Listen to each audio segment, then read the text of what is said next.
4 สัญญาณเตือนสำหรับภาวะสายตาสั้นนะคะ 1. มองเห็นสิ่งที่อยู่ในระยะไกลมัวลงหรือมองเห็นไม่ชัด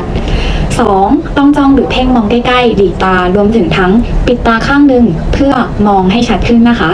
3. เกิดอาการตาล้าหรือตาเพ่งในสิ่งที่มองอยู่ไกลออกไปอาจจะส่งผลให้เกิดอาการปวดศีรษะค่ะ